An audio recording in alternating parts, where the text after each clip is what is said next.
Let's kick off the show with your favorite comedian, this guy. Thanks a lot, man. Thanks a lot, everybody. A few days ago, man, we had a very big show at the Squires Haymarket Theater.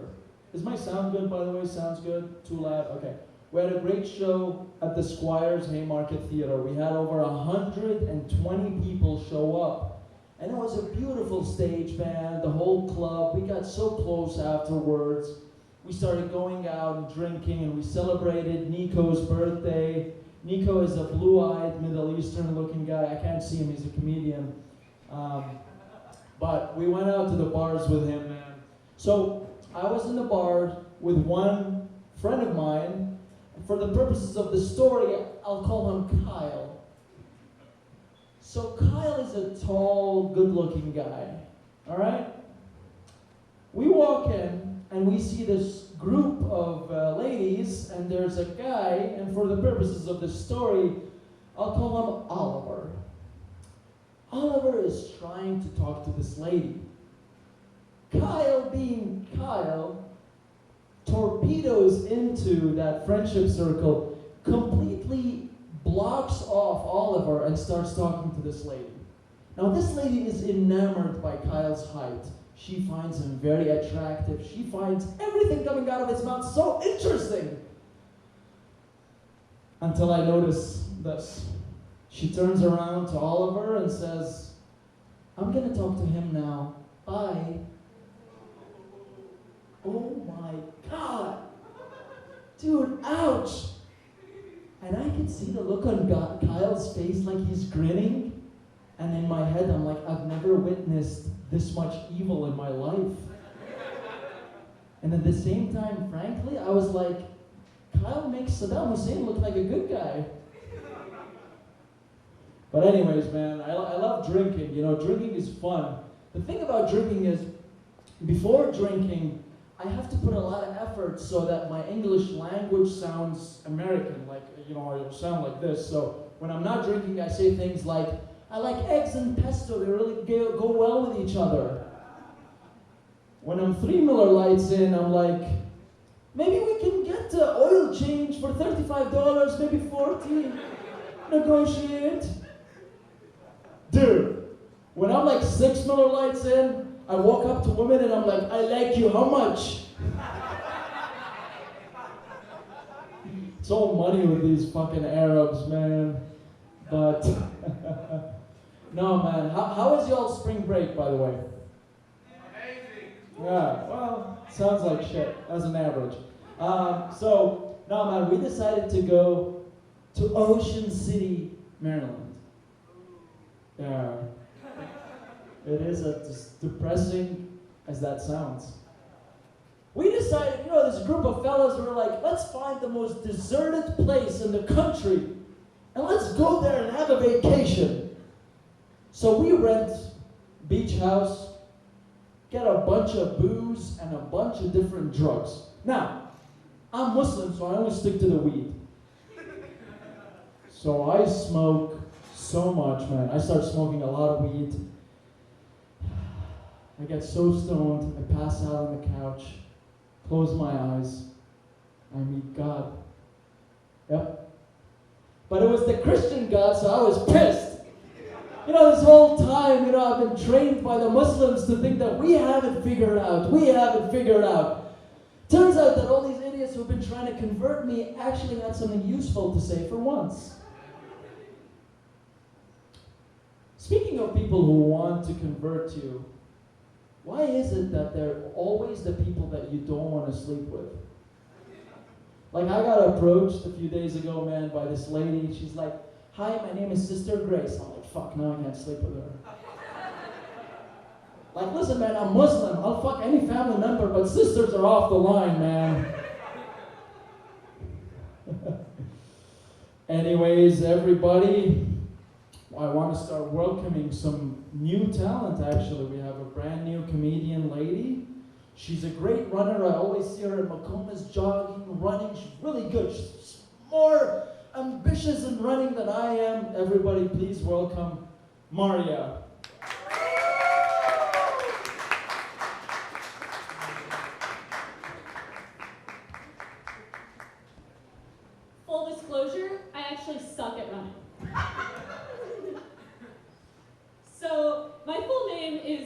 Maria Ruth Dunning.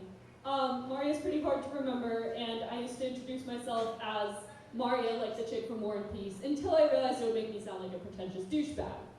But I've always had mixed feelings about my last name because it's associated with a psychological phenomenon known as the Dunning-Kruger Effect.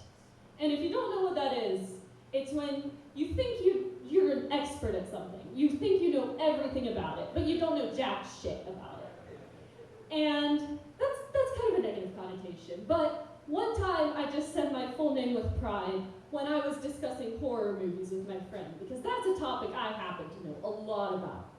And I was just like, I'm Maria Ruth Dunning, and today I will be discussing common tropes in horror movies. And my friends were like, Maria, I hate to say this, but you're full of shit. You're a real-life example of the Dunning-Kruger Effect. And then I got really defensive, because, like, nobody wants to take that. I was like, oh, come on now. Like, I know so many horror movie characters. Like, I know, and I can only think of the one.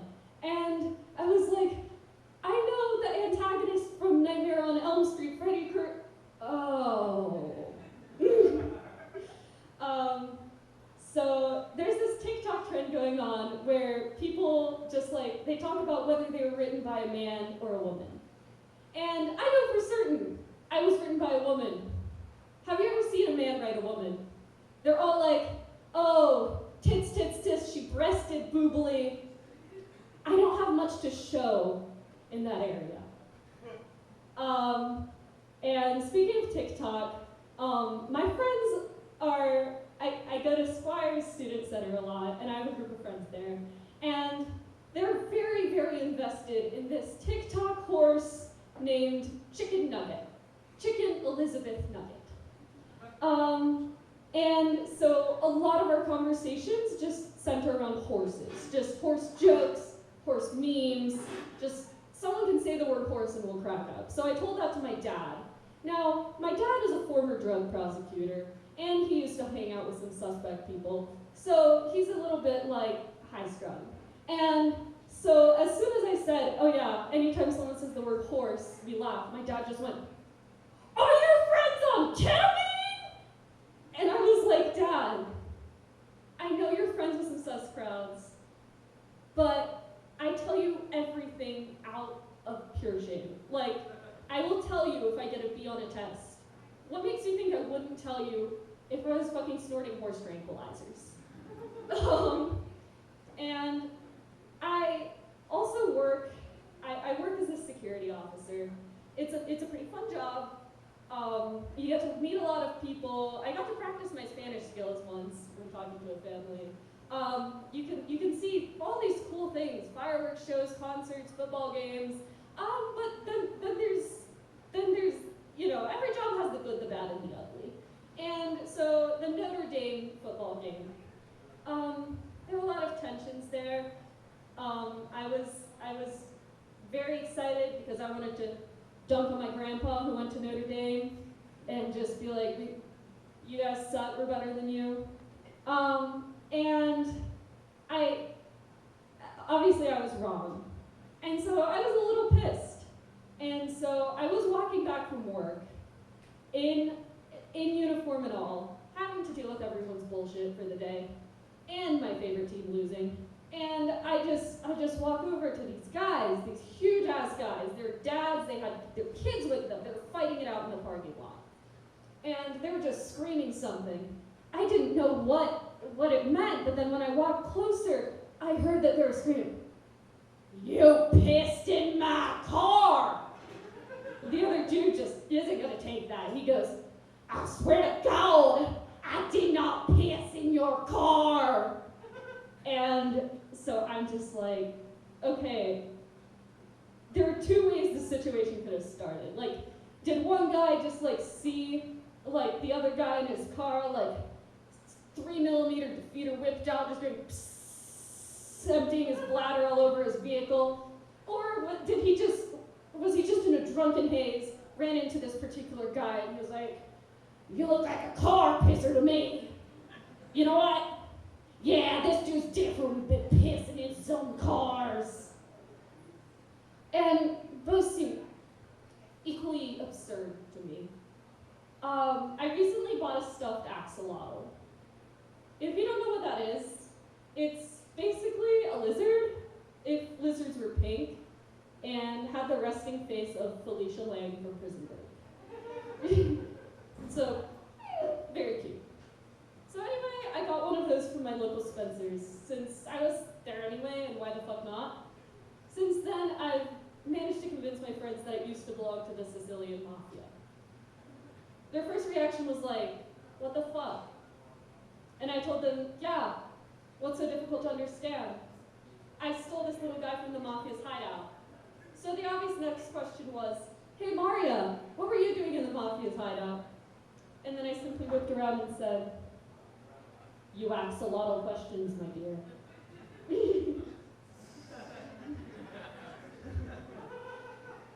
When I was a kid, I was taught to question everything before I was taught how loudly and in what context it was appropriate to question everything. Looking back, I should have been taught that before setting foot in a Polish Catholic church. The priest was going on and on about how we should thank God, and I, being genuinely curious, yelled out, Sanso! Which, for those of you who don't know Polish, translates to, for what? Now, despite the priest being Polish, he either didn't understand my high-pitched 3-year-old girl voice, or decided to give me the benefit of the doubt, which, ironically, I should thank God for. So he decided to interpret my heresy as me saying something in Latin, and said, we must all take an example from this holy child. Jeez, no wonder I have imposter syndrome now. As a woman trying to go into a male-dominated field, I naturally have many guy friends, and I've taken on an almost little sisterly role when interacting with them. And naturally, this means that whenever I talk about a woman I have even the slightest interest in, they go into protective mode. So when I once let slip that I needed to get back to my room to see Giselle, they lost their shit. You didn't tell me about Giselle. What she's like? Does she treat you right? She better. The fact that she's already seen your room is a bit of a red flag. Now, I really appreciate their kindness. I really do. But I really don't have the heart to tell them that Giselle is a houseplant that I named after a fanfiction character. Yes, I did just expose myself as a fanfic reading nerd. The thing with fanfics, though, is that you can tell that a lot of people who write them have never actually stepped outside. Like, I read one where a male character has a deep conversation with a hostess at a diner, makes more than one pass at her, and when she rightfully assumes that he's tripping on acid, he assumes that she must be a crack whore because she knows what's going on. Now, I'm the farthest thing from a crack whore. But as someone who's worked in food service before, I can tell you that if a strange man came up to me, told me his life story, started hitting on me, and asked me invasive questions while I was at work, that would probably be the first assumption I'd make that he was tripping on acid. And so pretty much the reason I exist is that my dad and his friends decided to take a trip to Poland in their 20s. My dad met my mom there. When a mommy and a daddy love each other very much, yada, yada, yada. Needless to say, none of my dad's friends knew Polish when they got there. One of my dad's friends was lucky enough to live with a host family who didn't really speak great English, but had a Polish to English dictionary. Unfortunately, it was British English, where you can't ask for milk and cookies without calling it higgledy-piggledy piss and piss biscuits. So this dude is thirsty from his journey and asks for some water. They immediately whip out the dictionary and try to ask if he wants tap water. But unfortunately, in British English, that comes out as, do you want water from the cock? Nice. This dude is horrified, rightfully so, and responds with, actually tea would be great.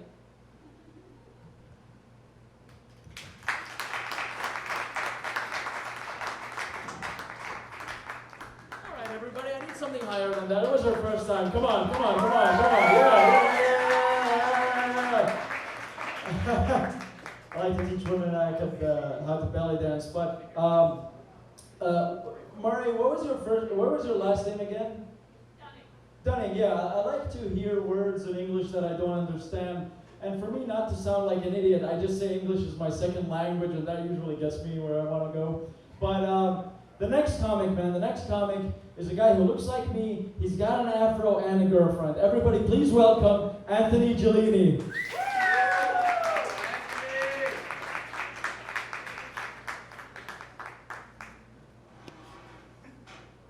Hello. Wow. I'm about to tell you guys something very nice, and I want you to hype me up when I say it, alright? Recently, I lost my virginity! Yeah! It only cost $70!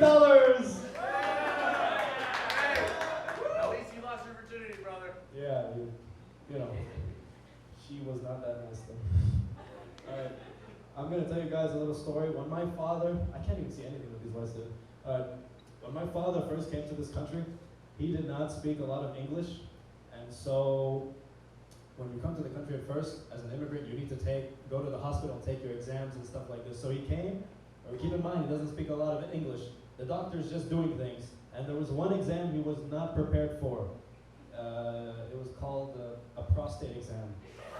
He didn't speak English, and so, you know, ever since then, you know, he was a little bit surprised. And my dad's a pretty healthy guy, so I'm kind of confused. He goes to the doctor twice a month after that. I don't know what's up with him.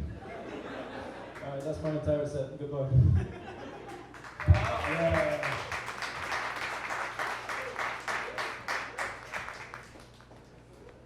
At the comedy club, we like to get people who have very short sets. Thanks a lot, Anthony.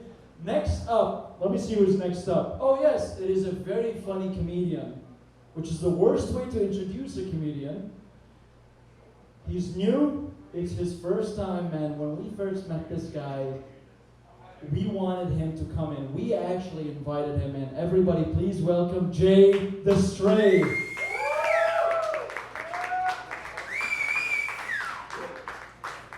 Hello there, my name is Jay, as you just heard. Well, first thing I'm going to talk about, actually, the other day I was sitting at Squires, and like, as most people do, you just kind of do your own thing at Squires, you know. I was listening to music, watching anime, probably can tell. But I was sitting there, and this guy comes up to me, and he goes, "Can I pray for you for a sec?" And I was taken aback. I was like, "What? You want to pray for me?" And he's like, "Yeah." Little did he know, I have the power of God and anime on my side. Actually, speaking of being a nerd and having no social life, I actually am the king of the friend zones. For those of you who don't know what that is where, well, you're like me. First girl I ever asked out, she was like, I was like, "Hey, do you want to go out with me by any chance?" And she was like, "Oh, you're serious? No. We're such good friends." Second girl I asked out, I was like, "Hey, you want to go out with me and go to the mall?" And she was like, "Yes." So we go to the mall. And after like 5 minutes, we went out to eat, hang out, talk, yada yada. She goes, "Hey, there is a Victoria's Secrets here. Do you want to go and check it out?" Me as a horny high schooler going like, "Yes, I do." And so we get there. About 5 minutes go by. She's getting ready. She's putting on something nice. She comes out. It's a nice lacy purple bra and underwear combo. I'm sitting there like, and she's like, "How do you think this looks?" And I'm like, "That looks amazing." And she goes, "So you think my boyfriend would like this for our anniversary?" Not only did I get curved, but she thought I was gay. Double nut shot right there. And so, then after that, took my time, asked a couple girls out, went on dates, nothing really happened, you know, as king of the friend zone, simp life goes. And so, finally, I actually asked out this one girl, like a couple years ago, asked her out, and I was like, "Hey, do you want to hang out? Just talk, you know, do a thing, see what happens." She goes, "Yes, just make sure you know that we're just going as friends because we're such good buddies." And she gave me a noogie. Yeah. Actually, the last girl that I asked out, I've been in love with for about 3 years, still in love with her, simp life, you know. And I asked her out, and yeah, just like my mother, because they say you always fall in love with a woman that's like your mother, she didn't want me. Thank you.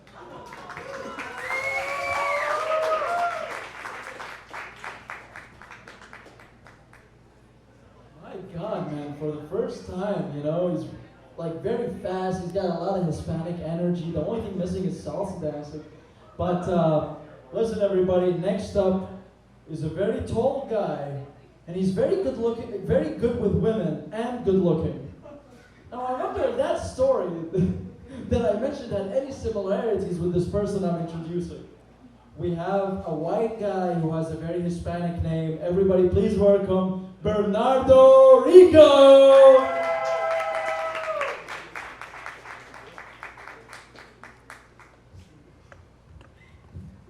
What's up, guys? Doing good? Alright. So, fucking spring break was like 3 weeks ago. Thank God I didn't get an STD. So I went to Guatemala, half Guatemalan, and people, it's kind of funny, people are like, you don't look Guatemalan. I'm like, no shit, I'm 6'2" and I have great credit. Of course I don't look Guatemalan. Anyways, when you land in Guatemala, like, you know you're in Guatemala because you're greeted by like the 5'1" airport staff that have an excess amount of hair gel and Axe body spray. They're all like it'll be like they're all like they look like they're made at the same clothing facility, like they freeze them overnight at the airport. They're all like, not a day. Definitely not describing Jay right now. What I love about the Latino culture is their passion. They have an absolute passion for love, sex, and soccer. Yep, we love to have sex. We love it. So, you know, a British commentator, like, what the fuck? This is like so mundane and boring. He's like, Mbappe passes it to Messi. Messi scores. Oh, what a goal. Super uneventful, but a Spanish commentator, it's like an orgasmic experience. It'll be like, Mbappe la pasa, Messi, Messi, Messi, goal! For like an hour straight. Like, what the fuck is this, man? Speaking of black on black crime, Will Smith just had an epic bitch slap to Chris Rock, and the whole world was stuck. So, you know, Chris Rock, being the comedian he is, made fun of his wife Jada for alopecia, and Will actually laughed, but it wasn't until Jada gave him the bitch stare. And to give you a little more insight, I'm Latino, I have a Latina mom. You know, Latina moms are great, they're super loving and supportive, but they have like severe anger issues. So they'll just be in the kitchen making tortillas,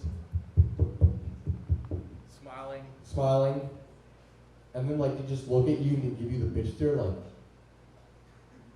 it's like, damn, are you gonna bust a nut right now? Even though you don't have any nuts? So anyways, Will Smith smacks the shit out of Chris Rock, goes back down, he's like, keep my wife's name out your fucking mouth! Like, dude, there was a guy that was literally fucking your wife for years. Like, you should have told him, keep your dick out my wife's mouth! Alright, that's all I have for you guys. Thank you so much. Thank you.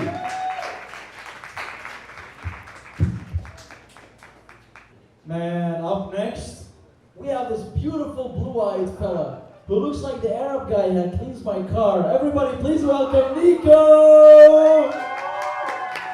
Sexy fucker. Look at this guy. You have lipstick on your face? Yeah, you do. I didn't know I had lipstick on my face. Sorry to everyone. Have you guys ever been terrified to take a shit in your own home? Yes? What happened? I hate my roommates. I also hate my roommates. Well, I don't hate them, it's just, I'll get into it. My roommate and I broke the toilet. It might have been me. I don't really know though, because I woke up this morning, right? Well, not this morning, yesterday morning. I woke up and I was out of it was like 6 a.m. and I go to pee. And I'm like, I'm just gonna pee and go back to sleep. What a day I was in for. So I go pee, I sit down. In the morning you gotta sit down because you're tired and you have an erection. So it's kind of easier to point it down than just standing it up. It's hard. Anyways, so you point it down in the toilet and you start peeing, and that was easy.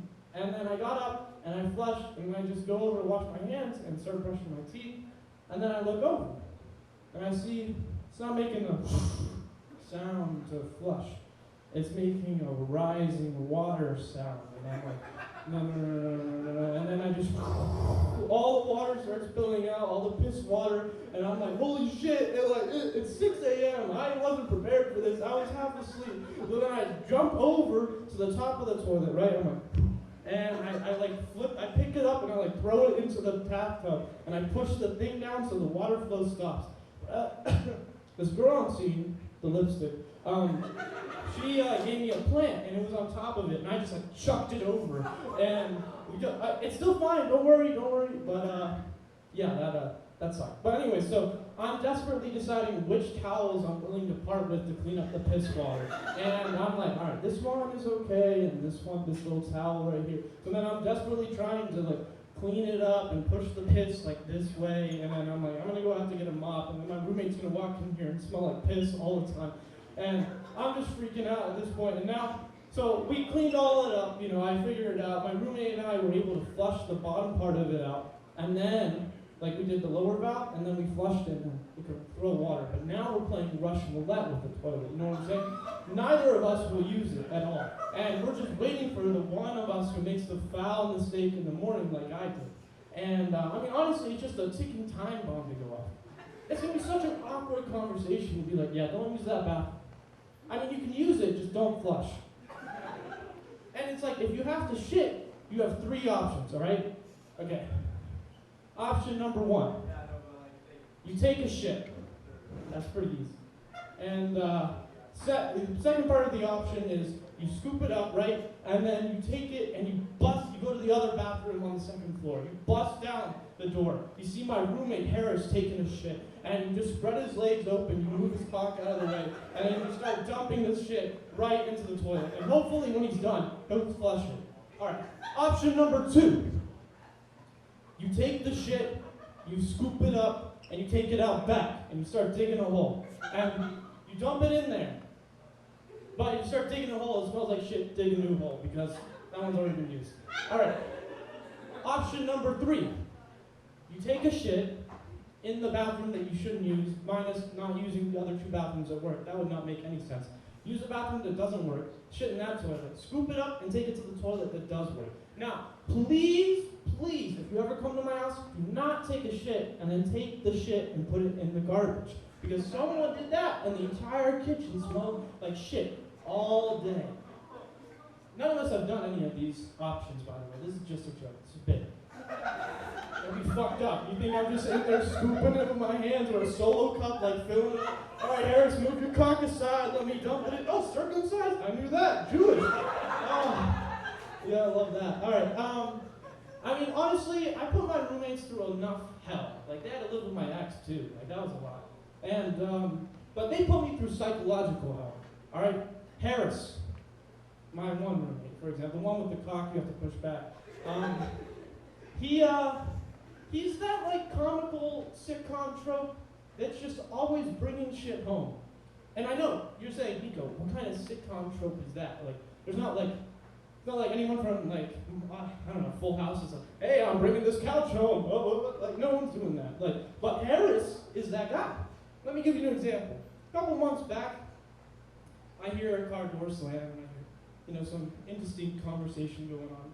And then I hear the door open. Hey Nico, I got a foosball table, I'm gonna bring it in. And then he's like, oh shit. I'm like, what? He's like, I just broke the leg off the foosball table. He's trying to bring it in, right? But it wouldn't fit, so he just brought it back in. He didn't even look, because he's a fucking idiot, all right? And he just did that. He's like, hey man, could you help us? I think it might be broken, but it can still work. And I'm like, all right. So then it's me, Harris, and this guy he met off Facebook Marketplace, desperately trying to bring this foosball table in. We're tilting it halfway through the door. We're having to do this, and we finally get it in. And Harris is just like, all right, we got it.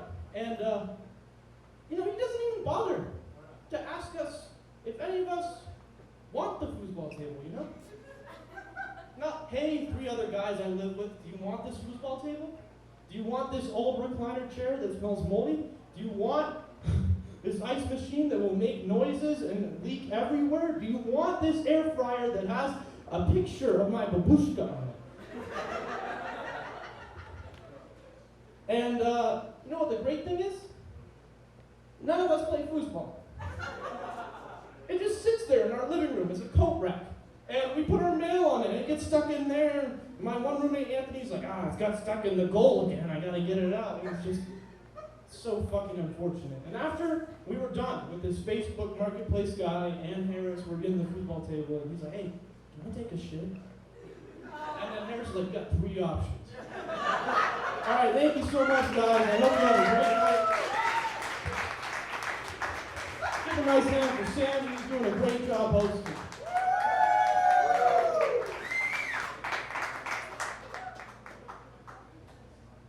I've never heard more options to shit than like being in Iraq a few years ago. But listen, man, great jokes, by the way, Nico. Nico. I always call him Tony because I think he's like an Italian guy. But everybody, next guy showing up is a guy who, what my parents wanted for me to do a master's degree. He's a funny guy. He's not from the States, okay? And everybody please welcome Malow!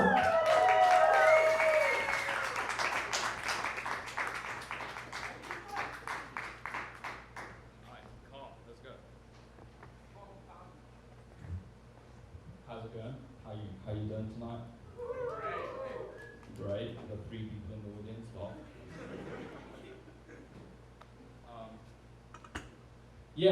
Tonight I have a few topical subjects to talk about. Firstly, the Oscars. Did we see the Oscars, ladies and gentlemen? Saw it? Great. Saw the whole thing, great. Then you definitely saw Will Smith get up and slap the shit out of Chris Rock as Jada watched, which is ironic because it's usually Will who stands by as Jada gets her cheeks clapped by other ones. Hey, bro, I'm not making fun of Jada. She has an autoimmune disorder, right? Which is not the funny part. The funny part is that she's been giving head to a lot of guys for years.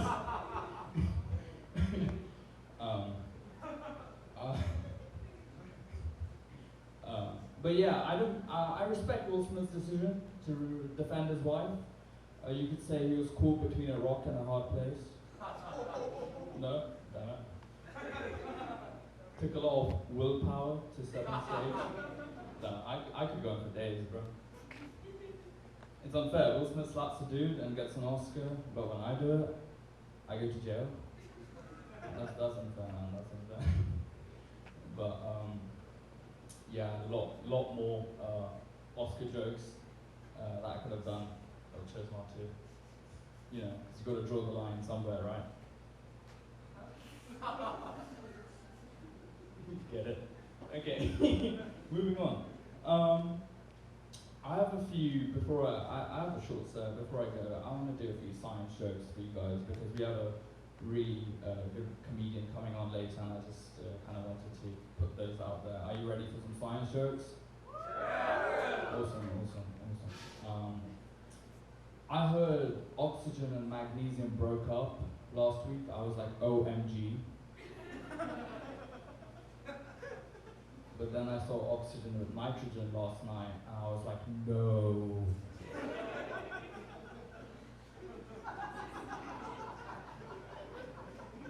Yeah, I found that way too funny, bro.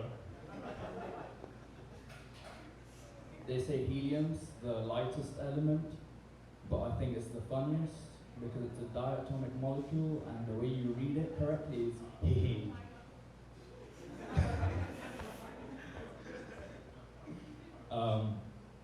And before I go, I just want to leave you with the shower thought that I had. Shower thought is, you ever think about how us as humans just have different blood types? Right? We're all the same person, but we just have different blood types. Like, if you mix one kind of orange juice with another kind of orange juice, you just get more orange juice. But if you mix human juice with other types of human juice, you get AIDS. Thank you, that's been my set.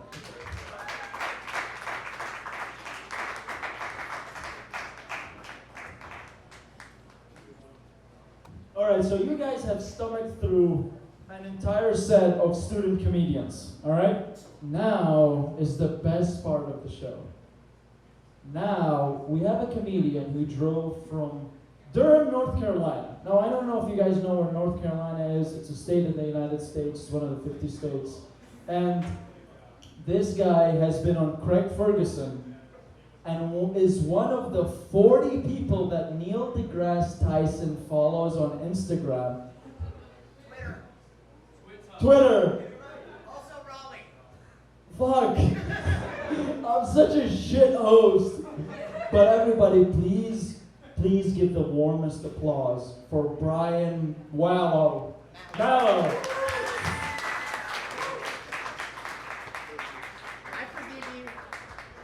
I forgive you. I've never opened with that, but I forgive you. And it's nice to follow an AIDS joke. The perfect setup for my act. Hello. Hello. All right, let's do this. I did come here all the way from Raleigh, North Carolina, just to be here with y'all. Don't make me regret it. No, I think that I'm already having fun. This was a fun show. How about a nice round of applause for everyone you've seen? It's been a long time since I first got on stage, and it's really fun to be at an open mic, essentially, like see a bunch of new comics doing their thing, and congratulations, especially to those of y'all that were doing it for the first time. Yes. So my name is Brian Malow, and I'm not a doctor, but I played one in the broken dreams of my parents. Technically, that's not a joke. I was opening up to you and you laughed. Bastards. So, actually, I used to be an astronomer, but I got stuck on the day shift, which sucks. You don't discover shit. Like, what is that, a cloud? Do I get to name it?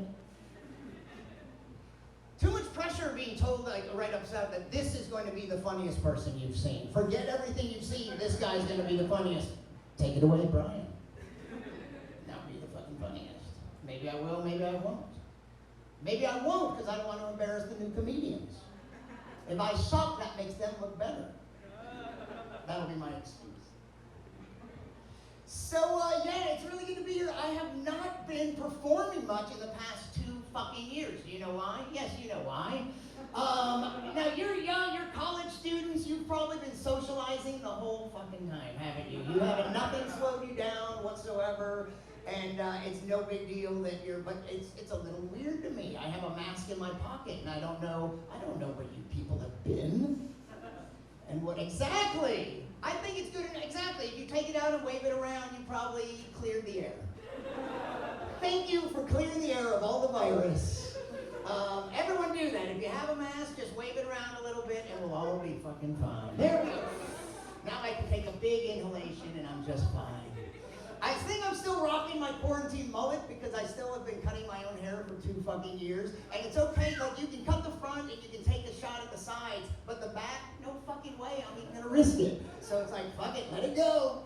Until my neighbor's, 18-year-old daughter can cut it. Yeah, we might talk about the virus a little bit. One thing that's been on my mind, I was looking over some old notes, and right at the beginning of it's weird because we've already gone through so many stages. Like it's such a different thing from what it was 2 years ago. And I remember 2 years ago, just everything, we were all so worried. Were you worried? A little bit. You're young, you think you're fucking immortal. We're gonna talk about death a little in just a minute.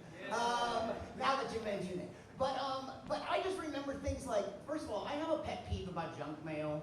I get so much junk mail, and it's just, every time I check the mail, and it's mostly junk, and I take it directly to the recycling bin, and I think that this is why we deserve anything that happens to us in the long run. Because why? You can't even stop it from coming. Here's one bill that I have to respond to, and the rest is just garbage filling it up.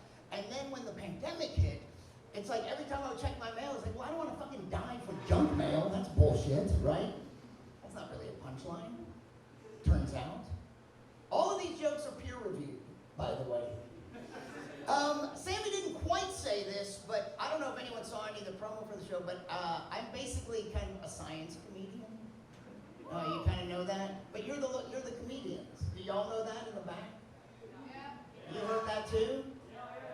And you came anyway? Thank you. So, should I be kind of geeky? Like, I'm here, I feel like this is a club, it doesn't feel like all right. How geeky do you think you can take? How many people here are in sciences, are studying science? Yeah? Like what sciences? Yell them out. Okay, wait, don't yell, I didn't hear any of those. What? Industrial and systems engineering. Engineering. Biochemistry. Meteorology.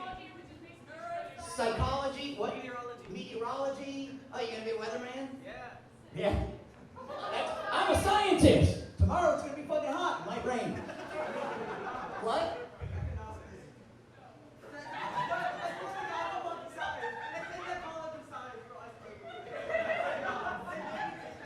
I'm gonna give it to you, but only because there aren't that many fucking people here. And I can't afford to alienate anyone. So I'll let you have that. Thank you. But some of you, are you science people? Neuroscience. That's a real science. See?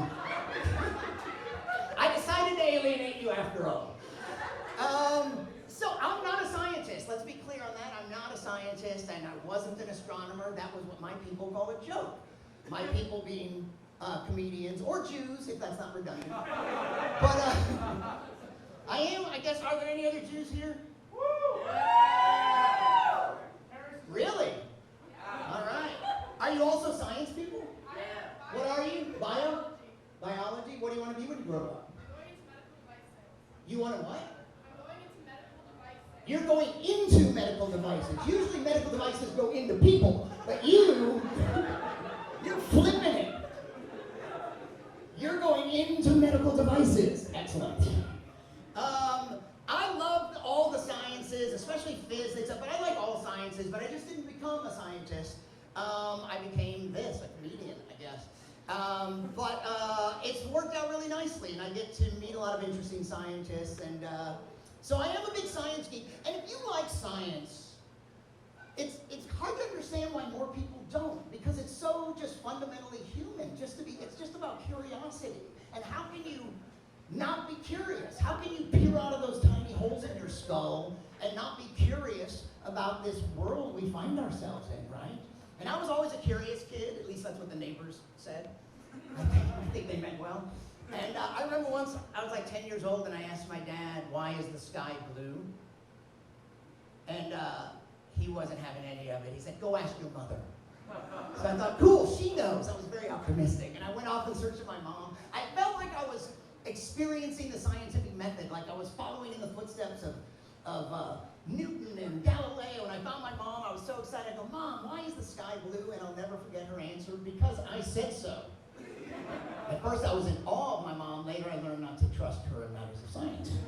My mom used to tell me to stand up straight. You ever get that from your mom? That's such a mom thing to say, stand up straight. I think mothers have been telling their kids to stand up straight for longer than we realize. Perhaps even to pre-human days. What if that were the driving force behind the evolutionary trend to walk erect? Mothers nagging their children up the evolutionary ladder. Stand up straight. Don't drag your knuckles when you walk. Were you born in a tree? I noticed a long time ago, whenever my mom would lose weight, my dad would gain weight. And when my dad lost weight, my mom gained weight. It was like the conservation of mass within our family. I had this theory that you never actually lose weight, you just give it to somebody else. Fat can be neither created nor destroyed. It's one of the basic laws of the universe. One time my dad's love handles got so big, they just broke off. My theory didn't predict that. I've been, how many people gained weight during the pandemic? By applause, clap or something. Anyone lose weight during the pandemic? Yeah, I did. I think one of the challenges was all this talk about how do I know if I have COVID? He's like, well, maybe you lost your sense of smell or taste. So it's like, well, I better taste some shit. He's like, didn't lose the sweet taste. I taste that. Better try the salt. No? Yeah. Better try the fat. Okay, well now I am fat. Okay. I can tell a fat joke if it's about me, right? Yeah. But, I approve. what's that? I approve. Yeah, you have to.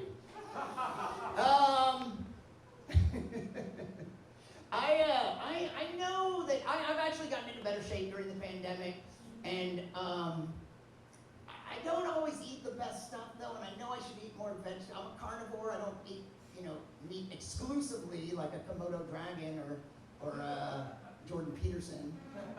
But I don't know who he is, but do you know who Jordan Peterson is? Yep. Anyway, I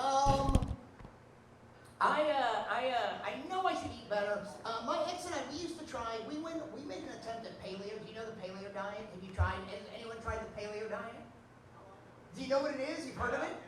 Yeah. The idea is paleo, short for Paleolithic. The idea is, whether it's valid or not, is that that there's so much shit in our food environment that didn't exist on the planet, that we're not evolved to eat that, like we're not adapted to eat this. This stuff didn't even exist for tens of thousands of years that we were eating, just animals and vegetables, I think.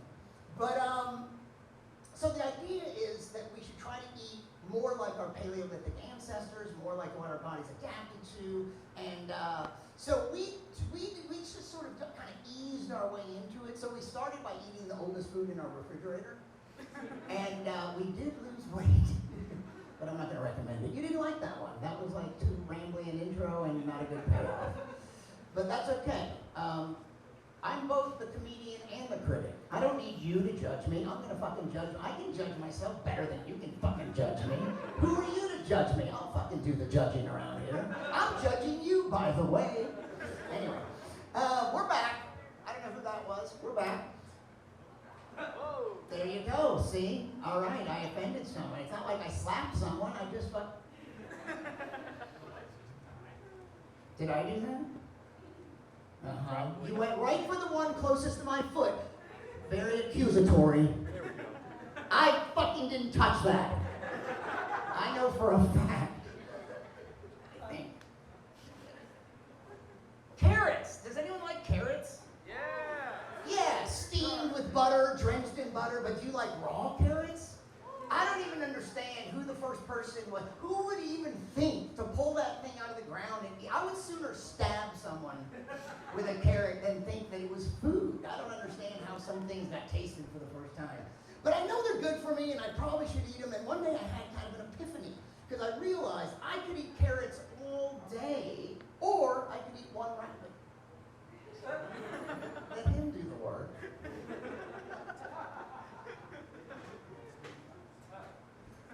So it's interesting, like now, after 2 years, I've only flown once or twice in the past couple of years, but now I have some trips coming up, and I used to spend so much time in airports, and I love this. So I do look at things with a sort of science worldview. Welcome, come on in, sit down, sit the fuck down. Sit down. No, I didn't mean to, I don't know. Sorry, that came out. But, so right before you came in, we just went around the room and introduced ourselves. So, who are you? And tell us one secret about you.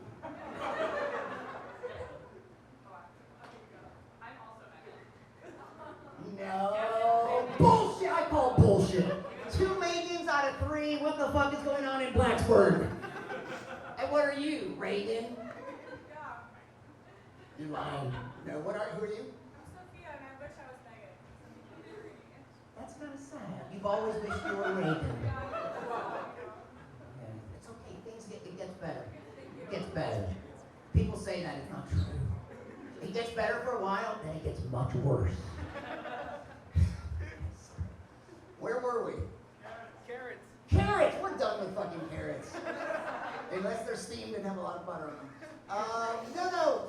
I do sort of look at the world with a science world. I'm not a scientist, but I'm kind of geeky, and I see things this way. And that was what I was starting to talk about. But what was it? It wasn't carrots, it was something else. Airports. Exactly! One person paying attention, and it's not one of the many Megans in the room. It's, airports. So, you know what I love is that at airports now, electrical outlets have become like the watering holes around which we gather with our precious devices, seeking that very important resource of electricity. And you could be wandering the gleaming halls of an airport like it's the dry plains of the Serengeti, just seeking, like you're looking, it's like trying to find an outlet. Sometimes you think you see one, just a mirage. Nothing there, there's no outlet. Other times you find one, you plug in, dry hole, nothing, useless. But the most often, the thing that happens most often is that you find an outlet, but it's just surrounded by a bunch of other angry travelers and they have all their shit. That guy has 2 different devices plugged in. That's bullshit. I want to get mine in there. Sometimes I think I should just toss out some thumb drives over here to distract them. They'll go get it, I'll plug my shit in. Probably get clubbed with the femur of a flight attendant or something. Oh shit, talking about femurs. I don't know which part you were reacting to, but that was an odd reaction to that sentence. I don't smoke, but I do think some smoking restrictions are kind of extreme. Some are even comical, and my favorite is, have you ever been to an airport where the only place you can smoke is one of those special glassed-in rooms?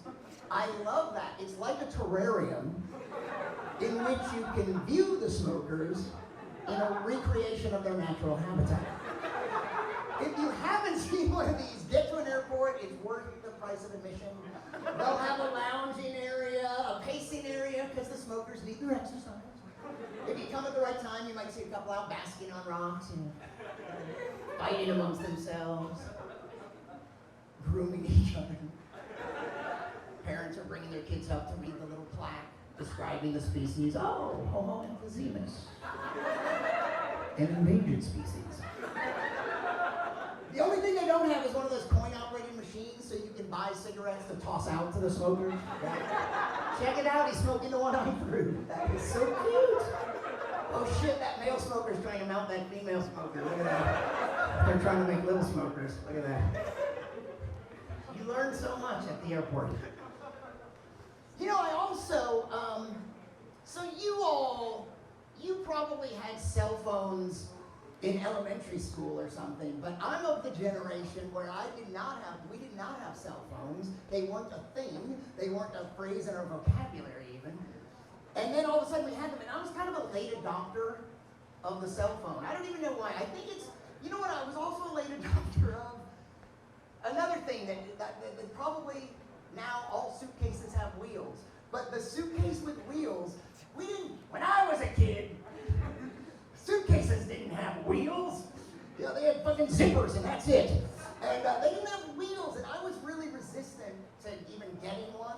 But the reason was, I think it was that the people with them, and that's the thing, you judge it by the people that are with them. And it was always like, I'd be at the airport, and it was always like flight attendants, like some snooty flight attendant that has their shit so perfectly together, like their perfect crisp uniform, their hair, everything, and then they're just cruising through the airport, breezing through the airport like it's nothing, with the secondary bag piggybacked on top of the primary bag, and it's so beautiful and graceful. And meanwhile, I'm running late, I've overpacked, my bag keeps falling off my shoulder, I'm carrying this, and fuck you and your little wheels.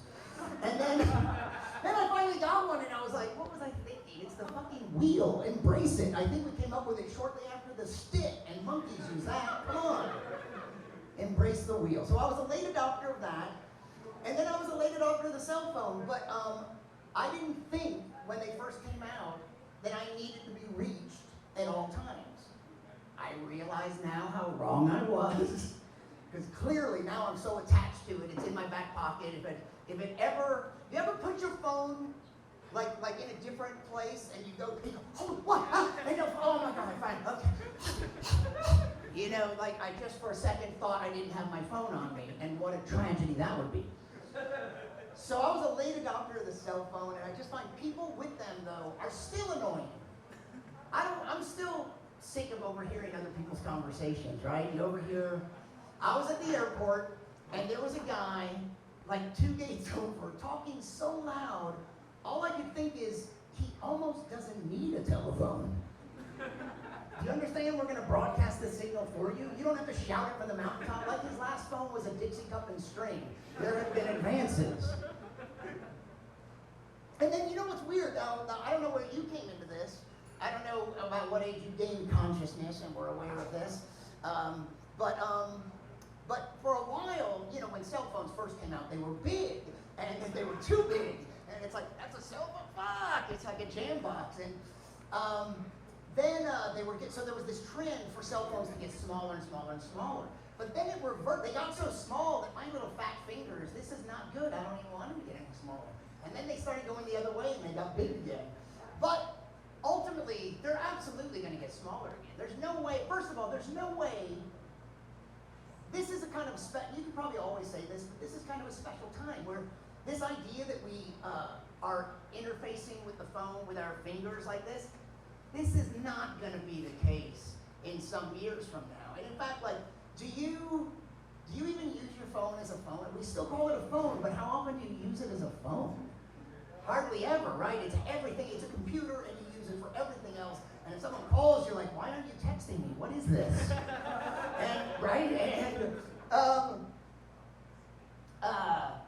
I lost my train of thought a little bit because I was going to add something. You never add something. Don't add something. I totally lost that. But anyway, the cell phones are getting small. I know where I'm going ultimately, but I lost something in the middle. Talk amongst yourselves for a second. Ring a bell. Do whatever you have to. Have a drink. Cheers. Yeah, say cheers. Like maybe you're from Britain, like that one guy. You. Yeah. The age joke telling Brit. Right. Were you the one? Yeah. Were you on right before me? Yeah. Yeah. The science jokes. Yeah. Good try. Thank you. I tried. I'm not fucking with you, or maybe I am a little bit. But it's all in fun, right? If you can't take this, you're not gonna make it in comedy. Yeah, that's what she said. That's what they said. Okay. Anyway, cell phones, they're gonna, oh, I know what it is. Okay, thank you for nothing. You had no part of this. I just remembered something. It's that I don't use the phone as a phone anymore, hardly ever. But when I do, I certainly don't hold it up to my ear like a caveman. Who would do? It's always either the headset or speakerphone, and there's no chance that I'm gonna, like, who does this? And right? And but when I was a kid, you had to do that. You could maybe cradle it like this. You don't even know. We had these phones that you could do that with. But they're gonna get smaller, and maybe even just like, you know, like a little Star Trek thing like that, right? Just a little. Or maybe we'll even get them even smaller, like implanted cell phones, probably implanted at birth. That day is coming. You don't think so, but it's fucking coming. Implanted at birth. They'll put your carrier right there on your birth certificate. Mother, father, service provider. You want to know if it's a boy or a girl? No, but we want Verizon. We know that. Now, she'll be able to talk to other Verizon children for free, right? Is that how it works? Anyway, cell phones, technology. Any questions? Any questions or requests? What? What's your opinion on Apple Watches? Apple Watches? You know what? I don't have one.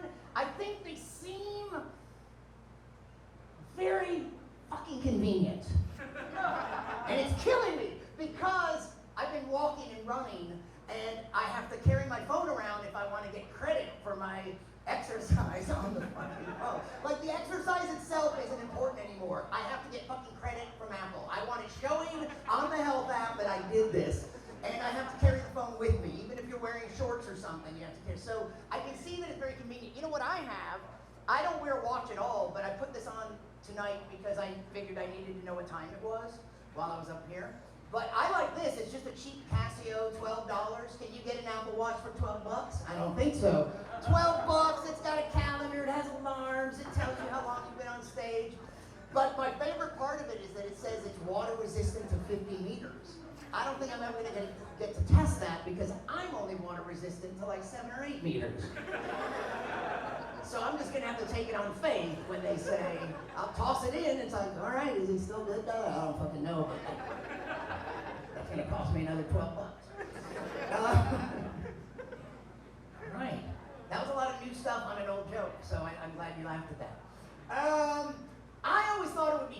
fascinating to see my own sperm under a microscope, but now that I've told them, none of my scientist friends will let me borrow their microscopes. True story. Traditionally, this is where a comedian then says, "So I'm single," and that's true. I was that ruins a joke I could have told, but yeah, I'm single. My ex. No, everything's good there. There's nothing bad there. She's great. She's adorable. People used to think that we looked like a couple, and I think that's because she's a lot shorter than me. Because I'm not that tall. Don't let this fool you. I'm on a stage. You're sitting down. I'm not this fucking tall. It's an illusion. But she was a lot shorter than me. In fact, the first time I saw her, I thought she was farther away than she actually was.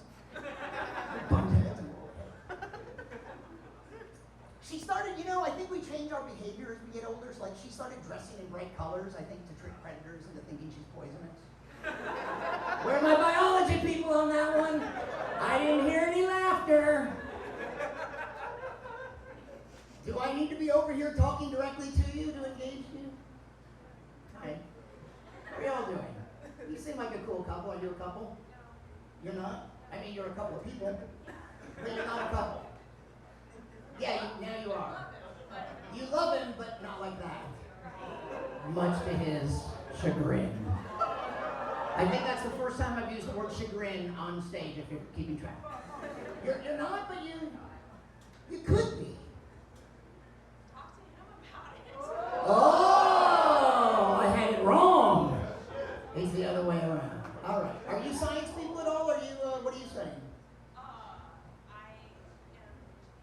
You're an engineer? Oh, you're not a student? You're... Such disdain! You were a fucking student or you wouldn't be an engineer now. Okay, I'm saying fuck a lot. I think that's just because we're in a club and I'm still not sure that you'll just laugh at the science jokes if I don't add fuck to all of them. It's like, I'm a fucking science kid. And what about you? You're an engineer. Imagine that. 2 engineers because nobody else will talk to you. Wah, wah, wah. What kind of engineers? Mechanical? I have a degree in chemical. Chemical engineer and mechanical engineer? How will you raise the children? Is that even allowed? You know what? Was your family upset? You are not bringing a mechanical engineer into our house. That is not respectable. I have some stupid chemistry jokes, but maybe I'll tell. They rarely get a reaction. Like when a joke, I could say almost any joke, and when a joke doesn't work too well, I like to sometimes say, "This is for no one. Don't even listen. It's only for her. It's not even for you. You can go to the bathroom or something." But that it's like they asked me if I could be, if I could riff and be off the cuff, and I said I'm so spontaneous I have a negative delta G. Oh my God. All right, that's right. You won't hear a joke like that from anyone else. Why? Because it's a dumb joke that nobody gets. It's a pun. It's a chemistry pun. It's not bad. It's a clever joke. You're laughing at that. I have gone to a conference of the American Chemical Society and not even gotten that good a laugh. What? He's also a virgin. We're gonna fix that tonight. You've come to the milk parlor. I'm not a virgin. There was some talk about dating apps. I've had some experience with the dating apps. How many people have had experiences with the dating apps? Oh my God, there's so many things that frustrate me. You know what? One thing that's very frustrating is when you're looking at, I'm straight, sorry, I'm straight, and I'm looking at women. So it's like every picture, the woman is not alone. There's like 3 people in this one, 2 people in the next. It's like, lady, I don't fucking know you, and I'm not gonna do the math to figure out who's the consistent person through 4 photos. What? Fuck it. Have you ever seen someone that you're like, that people love to have pictures with their dog? And yet sometimes you see someone and you go, I'm not really that attracted to you, but your dog It's so fucking cute. Could I like come over and pet sit for you? I don't want to date you. Also, have you noticed how many people have sideways pictures? Where they're sideways, like, I'm sorry, it's like, I might be old, but I'm sorry, it's 2022, I believe. If you don't know how to make your fucking picture the right orientation, we are not a good match. It's not gonna work out if you can't figure out that basic thing. I'm not even that techy. But anyway, there's more to that stuff. But any other questions or requests? Was Helen Keller real? Was what? Was Helen Keller real? Helen Keller? Yeah, was she real? Like birds aren't real, and now you wonder if Helen Keller is real? I think, yeah, why would you even ask such a thing?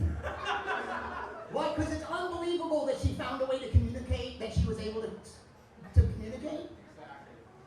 Is that, yeah, the answer is yes. Moving on. Yeah, but what? Yeah. What was it like to hang out with Neil deGrasse Tyson? I hung out with him. Is that you, Sammy? You dick. Do you like Neil deGrasse Tyson? Yeah. Do you want to hear a story or something? So, I'm a science comedian. I have shit on YouTube. About 12 years ago, I get a random email from Neil deGrasse in my inbox. Neil deGrasse Tyson. I'm like, what? And he just wanted to say that he saw these videos of me and thought I was funny. It's like, thanks. And he even mentioned a specific joke that I'll tell you.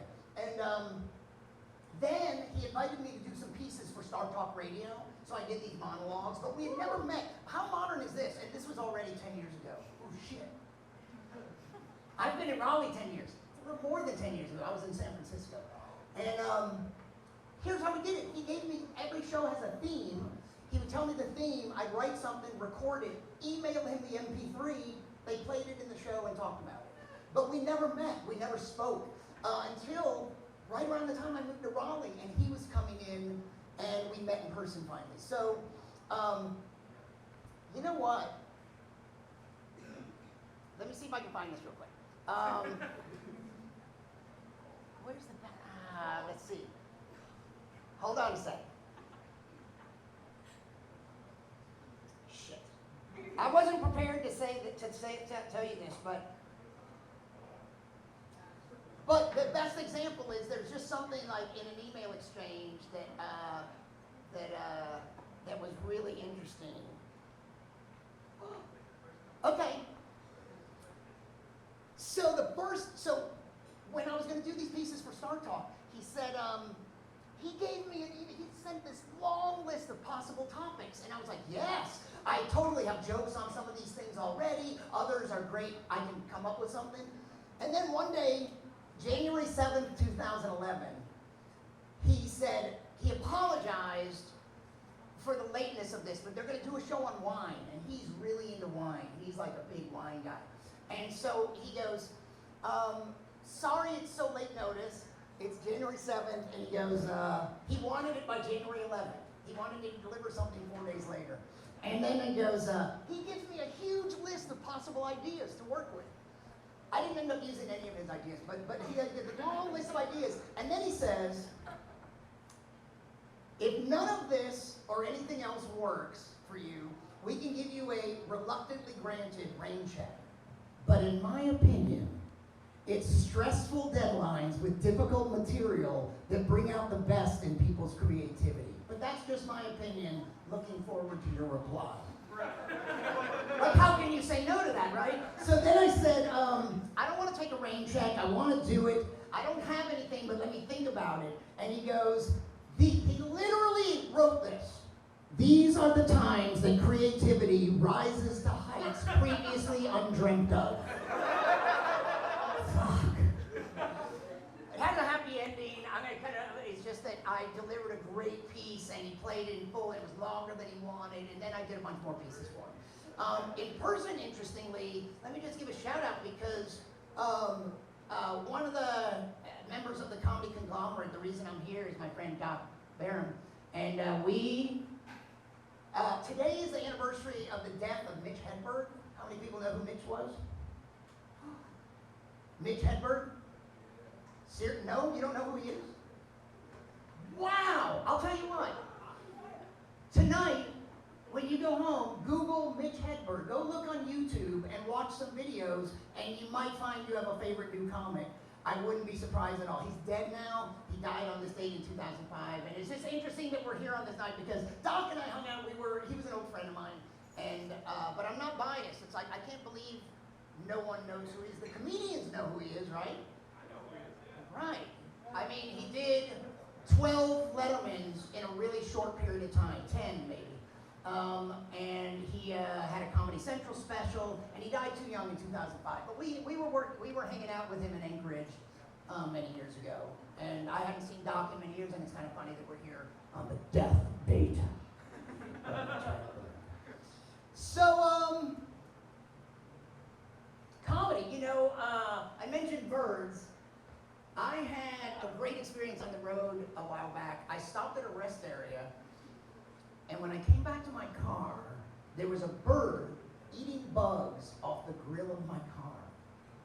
And I thought it was really, and the thing is, I've seen this twice, once at a gas station, once at a rest stop, and it was obvious, it was so clear, it wasn't a random one-time thing. He had figured out, this bird had figured out, he doesn't need to waste his time and energy hunting down bugs when a fresh shipment is coming in every few minutes. And he would just wait, and the cars would pull up, and he'd eat them right there. So it's like they figured out, I don't need to waste my time and energy. There's, right there, they're still warm on the grill. It's a little bird buffet. All you can eat, we deliver.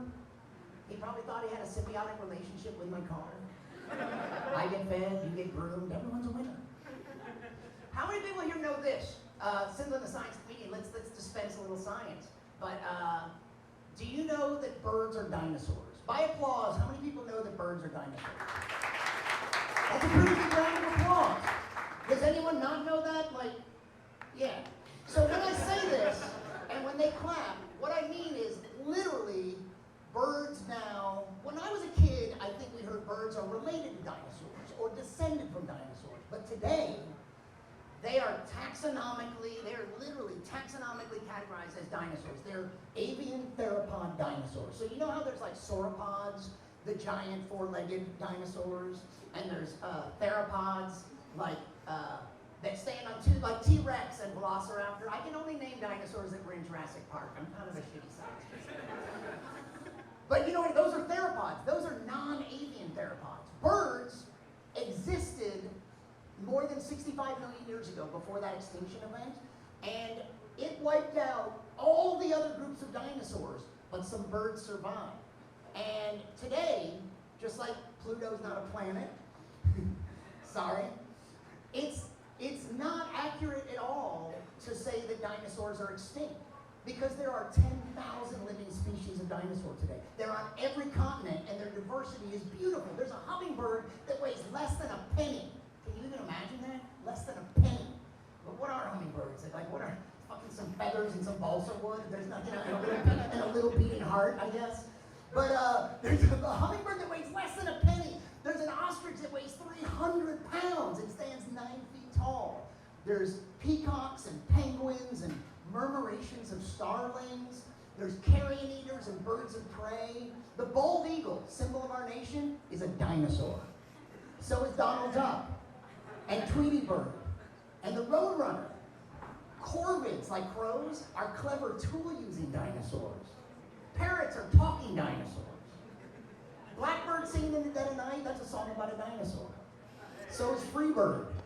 And I know why the caged dinosaur sings. Here's how not extinct dinosaurs are. Most mornings when I wake up, the first thing I hear is the cries of dinosaurs outside my dwelling. I get up, I have dinosaur eggs for breakfast. I go out to my car and a dinosaur has desecrated my car. But it looks like many dinosaurs.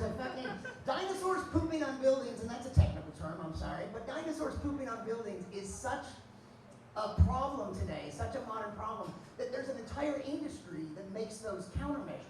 You know those spiky things on buildings? You know what they're called? Bird spikes. Ooh. Or pigeon spikes if you feel the need to single out one group. On Thanksgiving, almost every non-vegetarian in America eats the same dinosaur for dinner. Colonel Sanders built an empire on his recipe for fried dinosaur parts sold by the bucket. So we know what dinosaurs tasted like, or taste like. They taste like chicken, and duck, and turkey, and if somebody has a light appetite, like what do we say? Oh, she eats like a bird. Right? How did that dinosaur become the standard for eating light? Photosynthesis, that's eating light. That's a long way to go for a pun. But it's a good one. Thank you. I don't need you to tell me after your first time on fucking stage that was a good pun. But I do appreciate it. Are we, so I think I'm stretch. It's okay? Thanks. Here's a beer and 2 more time. Oh wait, did you notice that? I just was speaking into the beer. Stretch. Oh, it's over here. So, I don't know if I can keep this straight. Yeah. Wave the mask It's around. a quarter, what? Wave the mask around. Wave the mask around, clear the air, and suck down some other toxins. Man, I went out a few nights ago, though, and a friend of mine said he wanted to get really fucked up. So I told him to check the trunk, and then I backed over him. Which did fuck him up. I don't know if that's what he had in mind, but he was too fucked up to drive. Friends don't let friends drive drunk. Yeah, drunk friends do.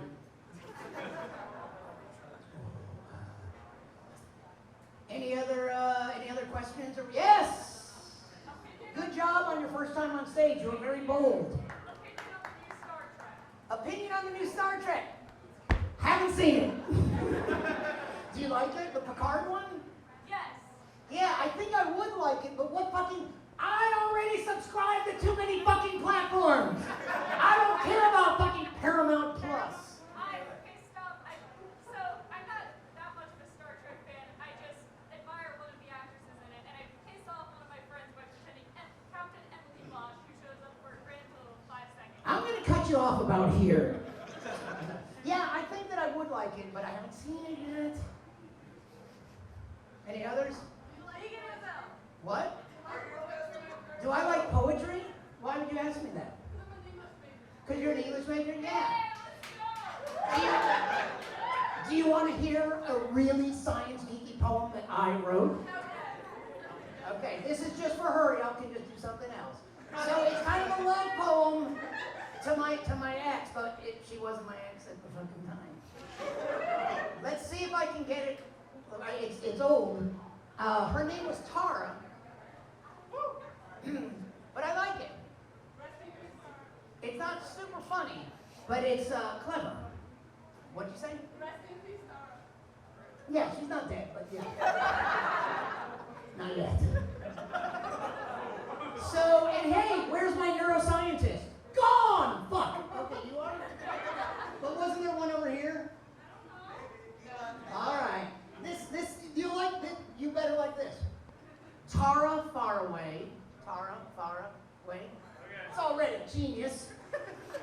I'm not going to interrupt it anymore. Tara Faraway, still in my head. Dancing on dendrites, so nimble on my neurons, frolicking in the fissures of my brain. Hailed throughout both hemispheres, ask any axon. My cerebellum celebrates, every synapse claps when she goes by. What a charge.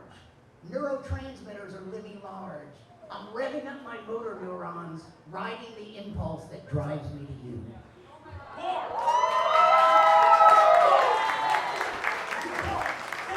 I don't know why that had to be the best response I got so far tonight, but I'll take it. I wrote song lyrics to a friend of mine's music, and I love poetry. Thank you. And there was a, there was a certain, there's a line, so for you comedians, in that bird thing, there's a line that I really love. It doesn't even sound like a joke. It's more poetic. It's that line when I said, but it always gets a laugh. Here's how not extinct dinosaurs are. Most mornings when I wake up, this doesn't sound like a joke. Most mornings when I wake up, the first thing I hear is the cries of dinosaurs outside my dwelling. There's something about it. Oh, it got 2 laughs tonight.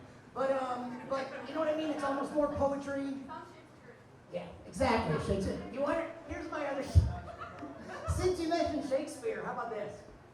From the archives, old jokes that I do not tell anymore.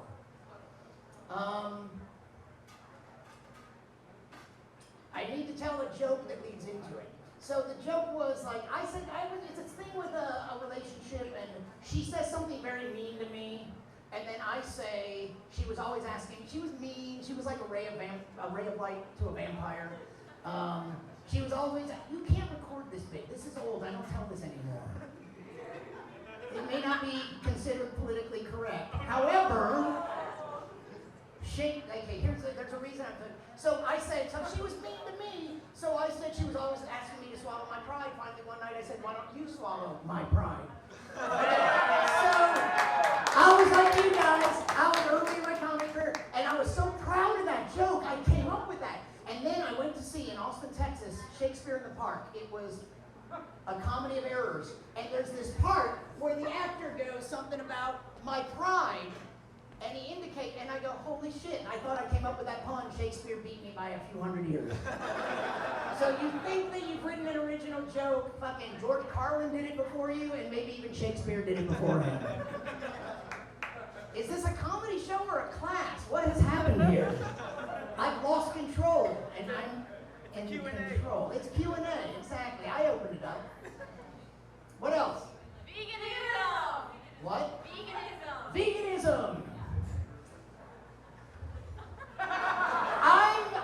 I'm vegan, but only for my sides. I thought I'd ease my way into vegetarian too by just eating animals that died of natural causes. That's fair, right? Are you vegans? No. Oh, you wanted to mock vegans. Yeah. Are you okay? Yeah, okay. Is that why you asked it? What? You don't look like, if I had to pick out the table of hardcore carnivores here in the room, I wouldn't necessarily assume it's y'all. But it's y'all, huh? You still have some barbecue between your teeth right now. I sure. Blood dripping down the side of it. I'm a carnivore. I don't have any more on that. But, I do think this is, somebody was talking about pot. Was that you, Andy, talking about Sammy? What's up, man? We're talking about pot or something before. Oh yeah, you and I. Yeah. I don't know how you stand, where you stand on marijuana.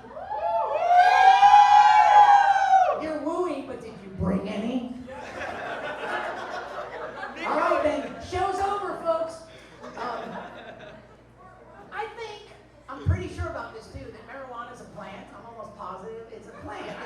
And it's absurd to make a plant illegal. It's fucking absurd that one day we're gonna have to look back on this as how ridiculous. And if you're gonna make one plant illegal, why that one? I mean, it actually has uses, right?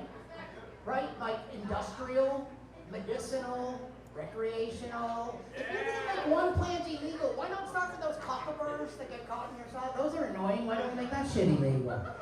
Or like, or cactus. You ever bump into a cactus? That's a dangerous fucking plant, right? Poison fucking ivy. How about poison ivy? If you could eliminate poison ivy from the planet, you would be a hero. People would build statues to you, and then they would gather around them and smoke pot.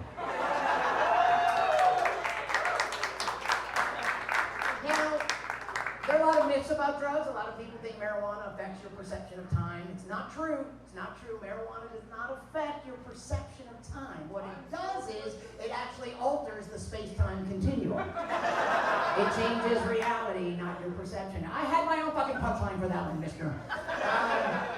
But thanks for playing along. Now, it does affect your memory. That is not a myth. Marijuana does affect your memory. Just thought of a different punchline. Yeah, you remember all the cool shit. No, but it does affect your memory. There's actually, hey, where are my neuroscience peeps? Now they're gone. There's a neurotransmitter called vasopressin that's associated with memory, and marijuana use depletes the vasopressin levels in your brain, which results in those memory lapses, which I call potholes. poetry too. Sometimes you haven't seen someone, you're like, sorry dude, pothole. There's nothing sadder than a couple potheads trying to reminisce about their lives. Hey, remember when we were 15? No. I don't. You want to hear another really stupid, really old joke of mine? We had a German Shepherd that was an ex-police dog. He was a drug-sniffing dog that got addicted to cocaine. Lost his job, his doghouse, and his bitch. I didn't say that. I didn't say that.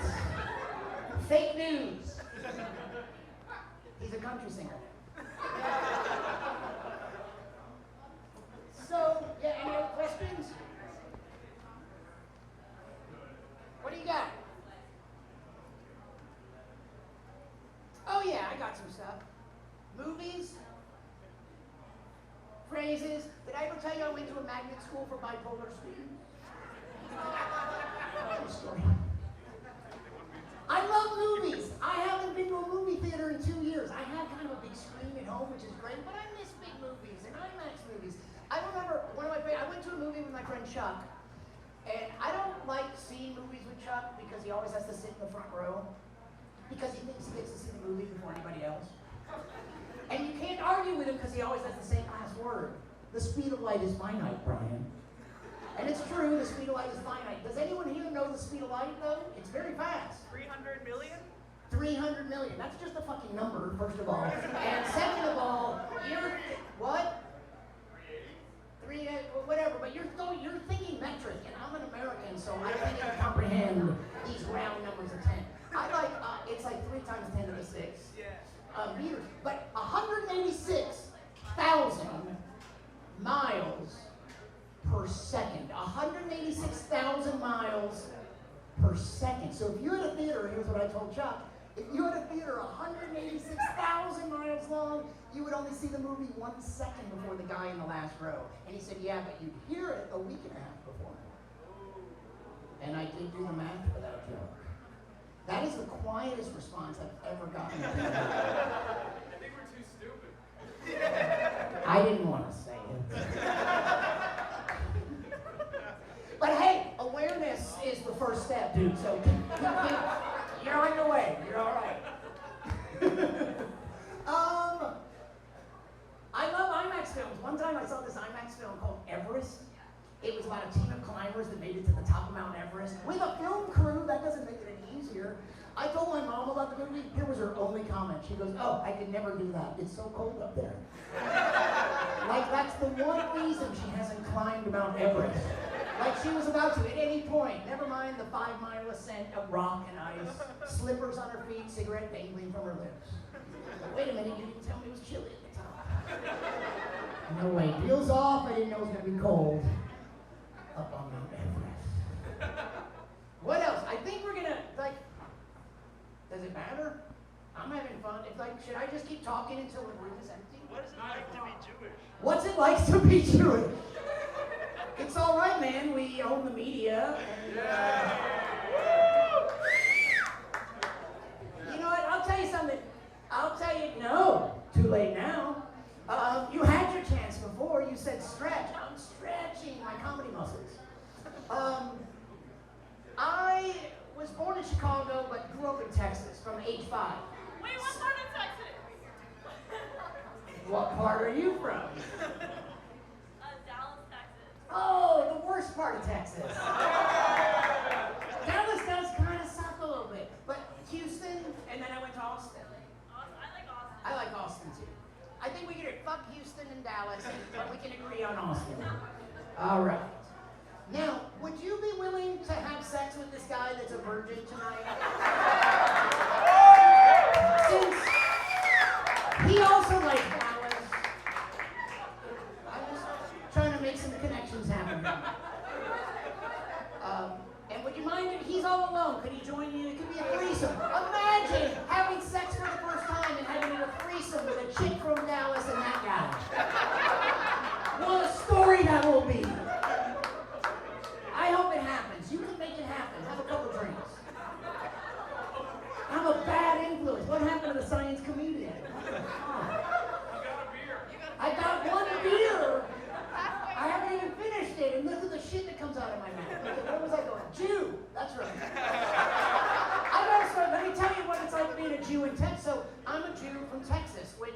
know it sounds funny. My uncle thinks that's hilarious, and that should be my act. He was like, you should be the Jew from Texas. I'd like come out and like shalom y'all, and hey, I didn't know which hat to wear. Take off the cowboy hat, have the yarmulke. Two Jews walk into a bar mitzvah. But one time I was in Austin, I was talking to this girl who shall remain nameless because I don't remember her name. And she made a crack about Jews having big noses. And I said, well, you know, I'm Jewish. She goes, you're Jewish? I love bagels. Oh, well, I will report back to my people that our trademark bagel product is a success with the Gentiles. Thank you for taking part in the great bagel experiment. Our effort to bring the bagel to the masses. One day we'll get the bagel into Oklahoma. This is the shittiest donut I ever had. That's what it's like to be a Jew. I'm not really very religious, I'm just sort of Jewish. I have some other Jewish jokes, but it's been a while since I've told them, so that's what I got for now. You know, I almost told you this backstage because we were saying it's like, if your mom is Jewish, you're Jewish, technically, that's how it works in Judaism. But I have this friend who converted, he was a Jew, and he converted to Christianity. But he like, sometimes I give him shit for that, and I tell him that it's like, you can convert, but you're still Jewish. It doesn't matter, you can try, you're still Jewish. And he's balding, he's like, totally has a big bald spot here, and I go, you know what would cover that bald spot? Yarmulke! Okay, that's the Jewish stuff. Let's head into that, unless you have some more questions or requests, let's wrap up. What? Chicago's cool, but I was young. But I've been back as an adult, and it's a great city, you should go. Okay, I got a couple jokes I can tell you. I was going to say that I hope I age gracefully. That's what I want for myself. Hey!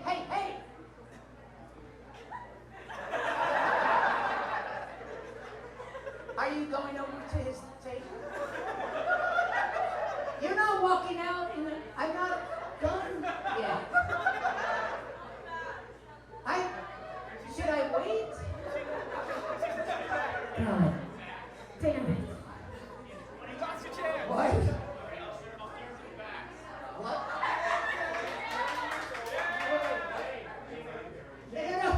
Hold on. Oh wait, you're trying to hook up your friend. I'm trying to sell it. And so let me just turn some shit around. So you're claiming that you're a very experienced sexual creature. No.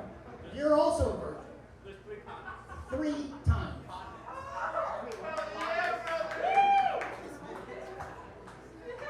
All right, let's tell a couple jokes. That would be a weird thing for me to do at this one. Why start now? You know, I saw one of those. I was by Durham, and I saw one of those self-storage buildings, and one of the letters was out in the sign, so it just said "Elf Storage." I love that. I don't have a joke for it. Elf storage, as if Santa doesn't need those little bastards around all year. Takes them out in October, they make some toys, and it's back into the box. Little pointy ear beauties. There's a chain of restaurants. Has anyone ever seen this chain of restaurants around the country called the Black Angus Restaurant? Oh, yeah. They gotta be very careful to make sure their sign is operating properly. If I was the manager of a Black Angus restaurant, I would have one person whose only responsibility would be to go out each night at dusk and make sure the G lights up as brightly as every other letter in that sign. I don't care. Are you confused? Do you need pen and paper to work this one out? The G is the key letter in the Black Angus sign. I don't care if every other letter goes off. Just keep the damn G on. If it flickers, notify me. Black Angus. Black Angus, exactly. Thank you. Do you want anything at this point? Do you even care? Are you still listening? Yes! I can either tell this closing joke, or I can tell you a couple really geeky jokes first. Geeky joke. Salsa nights at 9. What's that? Salsa nights at 9. What time is it? 9. There is none. What does it mean, salsa night? Everyone sits around with chips and We're about to do a little bit of this. Oh, who's here for salsa night? You are? You're not here for fun? I thought you were here for the poetry of the science community. You can't. Okay, Okay, good. All right, well, fuck the geeky jokes. This has been fun. Something special's gonna happen. I'll give you one piece of advice and then I'll tell a joke. No matter what anyone says, this is my advice to you. No matter what anyone says, don't listen to them. Yeah! That's my advice to you. That's my advice to you, which you should ignore by my own logic. Have you ever looked back at your life and tried to figure out where the screw-ups began? Like, where was the first one? Yeah. I was a cesarean birth. So right there, birth, I screwed that up right out the chute. I didn't even come down the chute. I busted out some side exit. I think that's why I have a bad sense of direction. Because I was a cesarean birth. Are you listening even? Yes! You're going. I think that I have a bad sense of direction because I was a cesarean birth. Because there I was, 9 months in the womb. When it came time to leave, I started heading for the exit, which was clearly marked. Suddenly there's a shaft of light from behind me. Two of the biggest hands I've ever seen are pulling me this way. I'm going, it's this way, right? They're going, no, this way. I'm going, I'm sure this is where I came in. You guys have been really fun. How about a nice round of applause for all of the music except for Sammy. That's not for him. Thank you so much, Brian, man. When I first got to meet Brian, man, I'm like, hey man, my name is Sammy. He's like, I'm Jewish, do you have a problem with that? I was like, please don't fuck up my savings account. But yeah, dude, no, I just had a drink, man, at the milk parlor, and I feel like Tony Soprano if he was anorexic. Salsa night's here! But Salsa Night's here, everybody. Thank you so much. I want to call the comedy conglomerate folks up on the stage. Everybody, please come in and give a nice bow, including Brian. You're a comedian as well.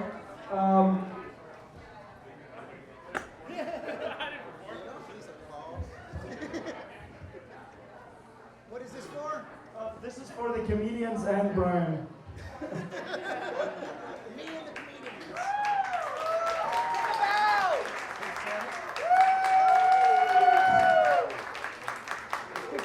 We're selling comedy conglomerate shirts. They are very affordable and they look good with the ladies. So everybody, please follow our Instagram page. Thank you so much for coming tonight. Have a good night.